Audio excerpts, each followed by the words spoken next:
Call this meeting to order. This is the agenda, the regular meeting of the Board of Directors of the EDC. It is Wednesday, June 14th, and it is 5:01 p.m. We're in Commissioner's Chambers, City Hall. At this time, I'll ask Ms. Flores for the invocation and Ben de Leon for the Pledge of Allegiance.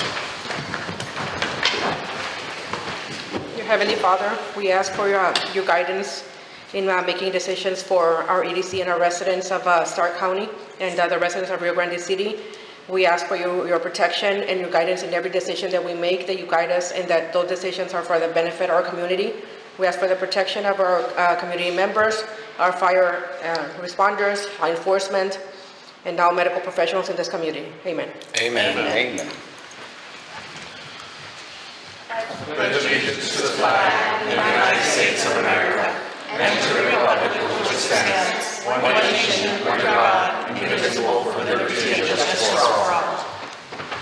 Honor to the flag and allegiance to Texas, one state under God, one indivisible. Thank you, Ms. Flores. Thank you, Commissioner de Leon. Next, we'll have a roll call. Ms. Solis. Mr. Ramirez? Here.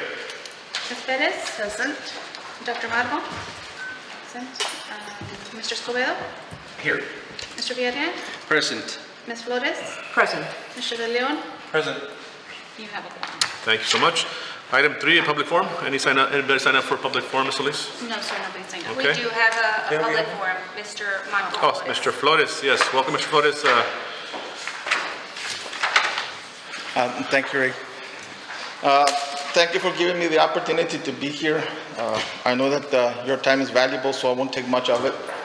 And I did want to tell you that if somebody appreciates all the good things that you do for the city,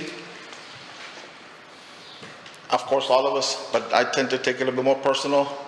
But I do want to tell you and thank you very much for everything that you do, for all these city improvements downtown, for all the city that the people see, all the improvements that are being done, and all the new businesses that come to the city. And it's because of you that they come here. It's because you bring them here and they're able to prosper.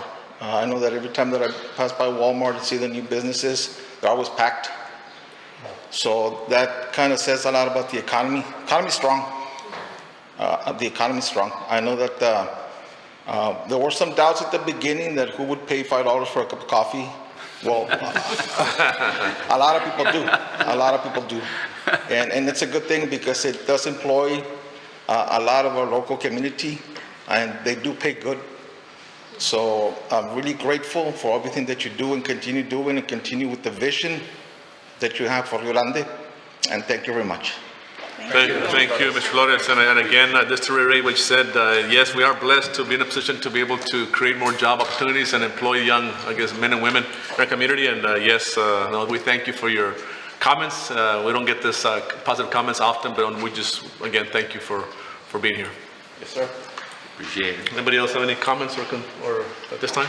Well, just to reiterate that point, when you're looking at the last 11 consecutive months of historical highs in sales revenues, that speaks and bodes well for the city. And it's again 11 consecutive months, record highs. That only bodes well for the buying power of our communities here in Rio Grande City. And of course, what is happening as far as attracting consumers from different places outside of Rio Grande City. So this is a regional effect, and it's transformative. So, and how they say that the proof is right there, right in front of us when you see the numbers, and exceptional numbers, and again, historical highs. So cannot stress that enough. Thank you for reiterating that point, Mr. Flores, and to the entire community and the staff, of course, and the people that make this possible. There's a lot of people to thank, right? And be too lengthy to name so many, but again, it just takes a tremendous effort by the entire community to make this happen. So thank you so much for recognizing those efforts. Appreciate it. Very well said. Anybody else? Okay, if not, we'll move on to the next item on the agenda. Item 4, approval of minutes from the previous meeting. Give you all a minute to look over those. If there's no questions or concerns, I'll entertain a motion. Like to approve? I second. A motion by Mayor, second by Commissioner. Everybody agreement signify by raising your right hand. Motion passes. Item 5, financial report. Ms. Guillen. So you have the expenditure report for May.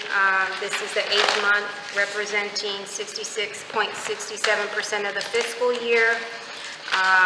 We do have some expenditures there that you might want to have a little bit more information on, but I'll refer to the sales tax revenues. As the mayor said, it continues to grow and record highs. We don't have the current sales tax report in this packet, but maybe, Leonel, you want to give us a quick number as far as the percent for this current. Yeah, like the mayor said, it's 11 particular month. This month was not the one that was sort about that there were 430,000 for this for June. It wasn't updated on the report, but nonetheless, there was 20,000 more than last year's June. That's Very great. good. Thank you.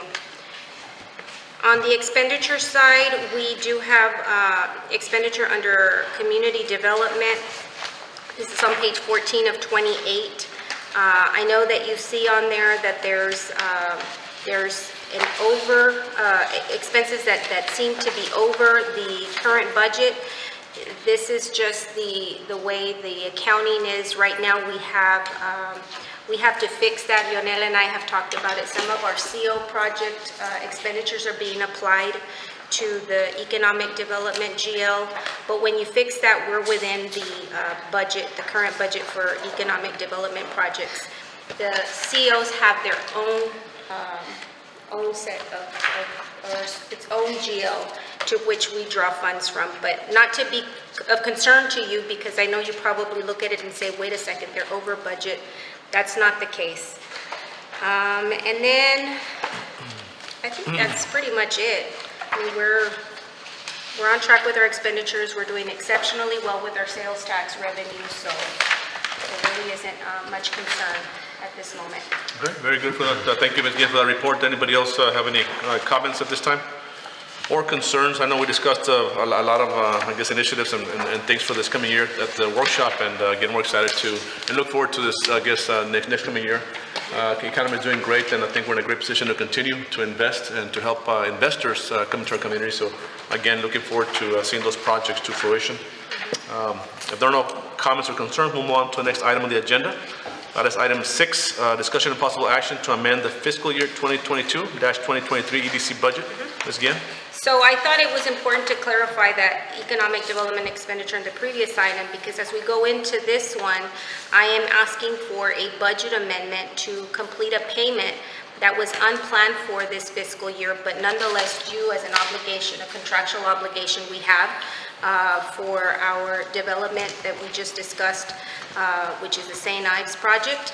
And then additionally, we have the legal services that we had not planned for when we created this budget, so we need to make an amendment for this. These funds obviously are, as they were not part of the original budget, are being requested from our fund balance.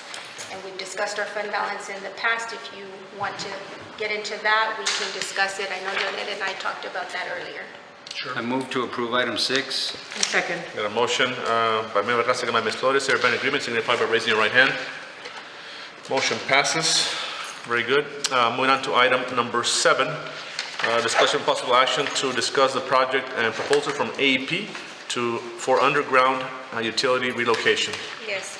So in this, for this project here, we do not have a proposal yet, but I'm gonna go ahead because the one in your, here, I'm gonna take one of these and pass it on so you can see it a little bit better.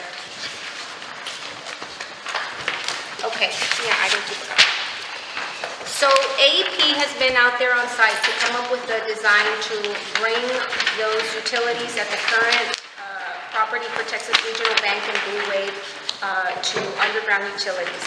And this is just a sketch. This isn't their final design, but I've talked to the bank. They don't have any recommended changes.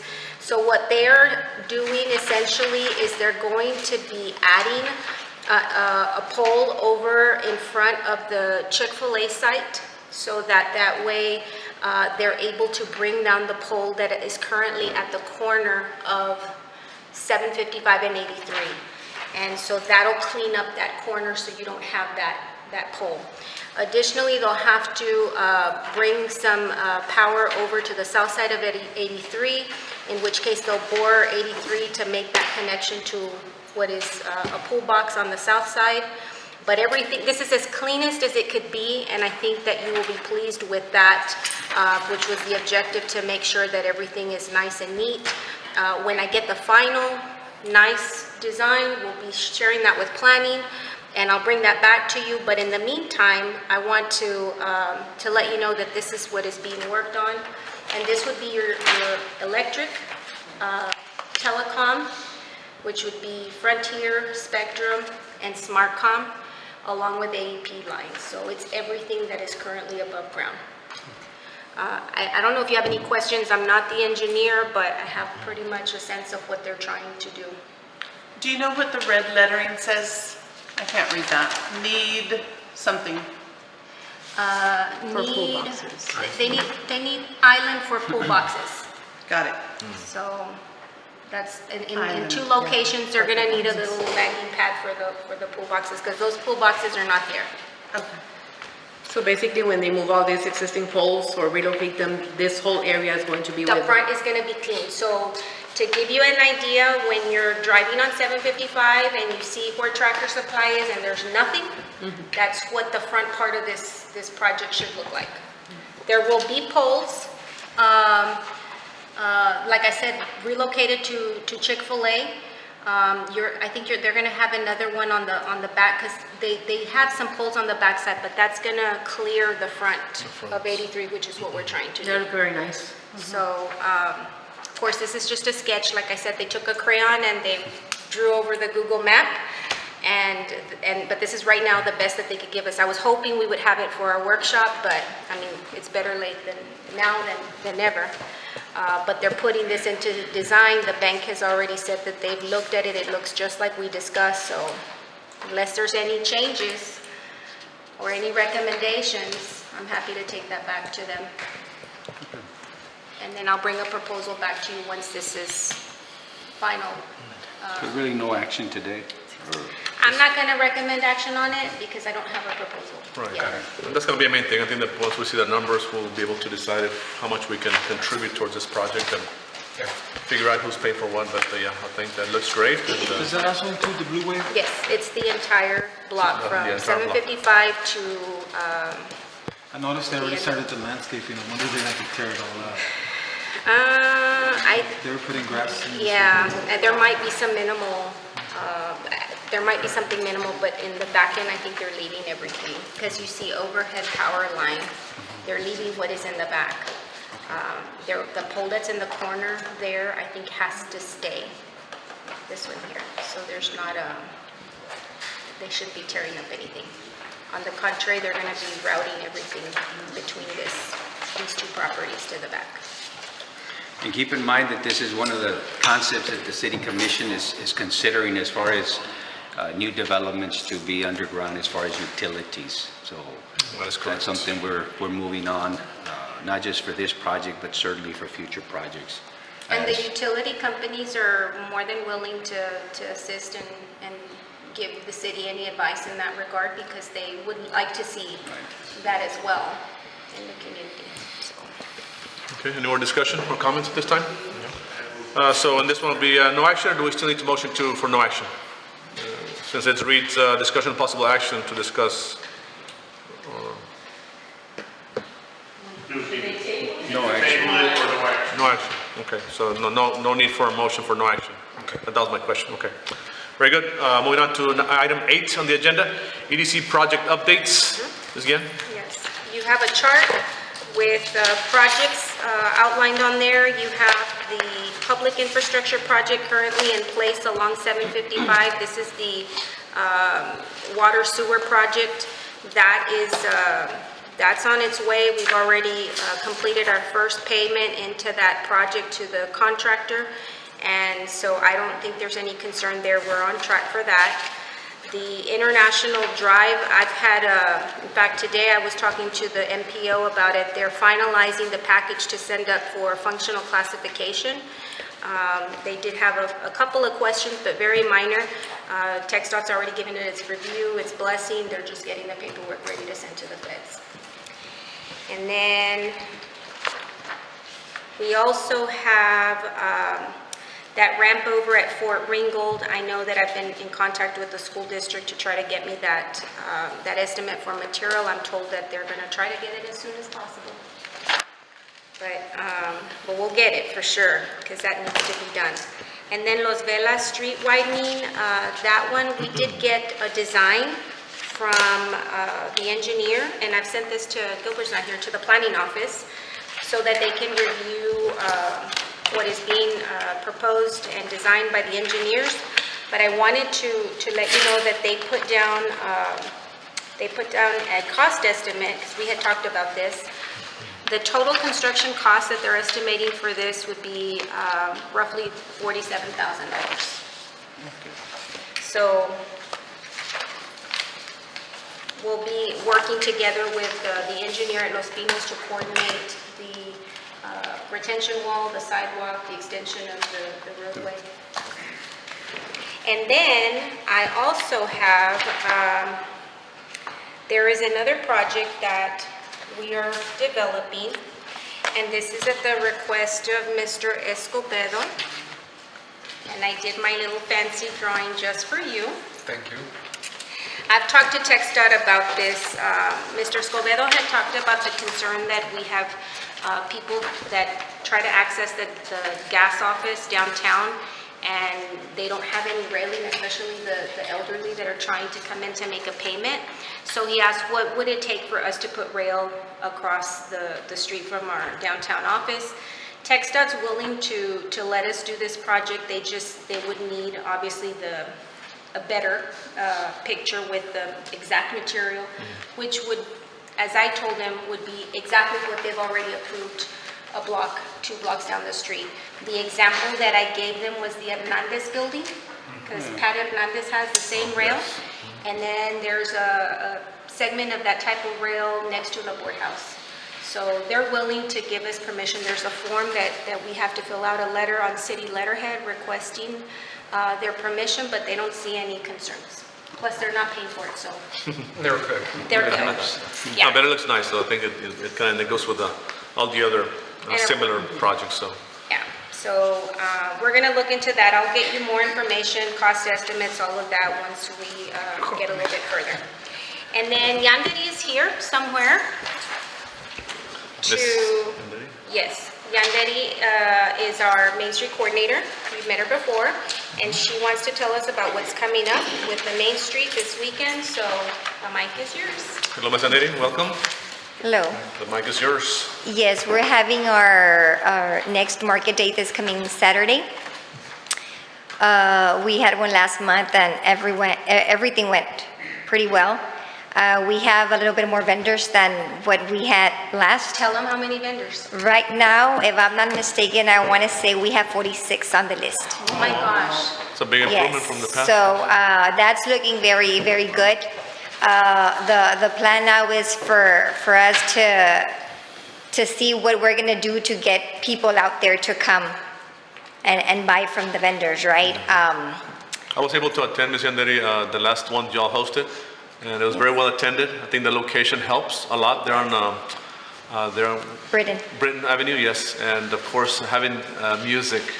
I know Yeah. that they didn't charge us, the group that was there did not charge the last time. I think we only paid for Correct. the sound system. Correct, yes, sir. But if we can pay minimal, or just, or ask others that maybe want to promote their band to join us and maybe play for an hour, 30 minutes, I think that was part of The draw. the draw, yes. Yeah. Excitement, and I think a lot of people that I was sitting next to really enjoyed the music. I mean, it was like Yeah. 2 men and like 2 young boys that maybe 10, 12 years old, and they played excellent music, and that was really nice to see. It was. Yes, that's another thing that we're looking into. We're not having live music this week. We're gonna see how that goes. We're just gonna have a sound system and a mic. But that's something else that we have to look into, look for more more people that are willing to come out there and perform. We talked about having like a call for artists on our social media. There's a lot of talent out there, and some would just love the opportunity to get their, get their talent out there. The library does, what's it called, Art Walk? And they always find a way to get someone to come and perform. So there's already a pool of those individuals we've talked about. Maybe once the school year gets back into place, maybe the mariachi would like to come and perform. But yeah, those are plans that we're looking at to bring in people and bring some more excitement to the entertainment lineup there. And we're putting more money into market days so that it becomes better. Albert is going to volunteer. I'll volunteer. But I think it's great that we're showcasing our young talent in this community, like we were hearing there. There is a lot of talent, but I do suggest that if there's weeks that you don't have anything, even if it's also showcasing DJs. Yeah. I mean, just to have some music would be great. People love music, and I remember one time I sent you where they were in San Antonio. They were doing, it was just a DJ, and they were doing that chalk on the floor, and it was on the sidewalks, and it was a competition. It's about bringing our community together, and we need to. I think it's the best therapy there is out there, and it's socializing and being there. And thank you for your hard work, ma'am. 39, 40 vendors, that's a lot. 46. That's a lot. That's 46. awesome. 46. We had 39 this Congratulations. morning, didn't we? Or 40? I think we did. That's really The exciting. phone was ringing a lot today. That's great. Very good. Good to Yeah, and hear. the change in location really does. I think did so. make a difference. Location is a big part Yes. of It's that very success. visible, people see it and they won't stop. And I know that I personally have seen people, inquire and, want to participate. That's awesome. And we've got Melinda and Becky working on some promotion for it. I know there's a video, there's also a recording that's like commercial on the podcast. We got the overhead banners, over the street banners that will go in and up next month after Freedom Fest. So we'll, and then of course, Ms. De La Cruz was out putting up flyers everywhere throughout town. So if you go to Dairy Queen this afternoon or tomorrow, you're gonna see our sign on the bulletin board. I think people are excited to see something like this coming back. And I was asked yesterday, how did you all get it to become so big? Because we were having like 10 or 12 people on Washington. I said, I don't know. I think it's the location. Yeah, it is the location. And of course, they sell a lot of really pretty things, and people want to come and shop. And so The time for this event, same as last time, 10 to Same time, 2? from 10 to 2, 10 yes, to sir. 2. Okay. Well, very good. So we'll invite all the community to come out and support Yes. this market This days. Saturday. And yes, so look forward to it again. your Father's Day gift can be purchased there. They have knives, cutting boards. That is true. I purchased one last really time, cool so stuff. very nice. Wallets, leather goods. Yeah. That's awesome. Very good stuff. So. And food also. And food. Somebody called today, I think it was with school, but they were gonna look into their food handling license because they wanna do brisket burgers. Okay. So they didn't call back to confirm, but we They're might looking have into it. brisket burgers out there. Nice. Very good. Thank you, Ms. Anderi. Thank you. Thank you. That's all I have there. Okay, thank you, Ms. Yen, for that report. If there are no more comments or concerns or questions this time, we'll move on to item number 9, executive session under Chapter 551, Texas Government Code, 551.071, consultation with attorney, Section 551.087, deliberations regarding economic development negotiations, and Section 551.072, real estate, and Section 551.074, personal matters. At this time, it is 5:25 when we're going to executive session.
send me that. I'm in.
It's 6:05 p.m.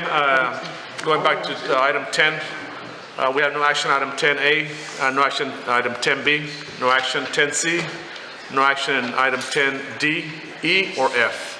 Okay, so get no action. So at this time, we'll ask for a motion to adjourn. We got a motion by Mayor Villarreal. I second. Second by Commissioner Escobedo. Everybody in agreement, signify by raising your right hand. And this meeting is adjourned. Thank you for your time. Thank you.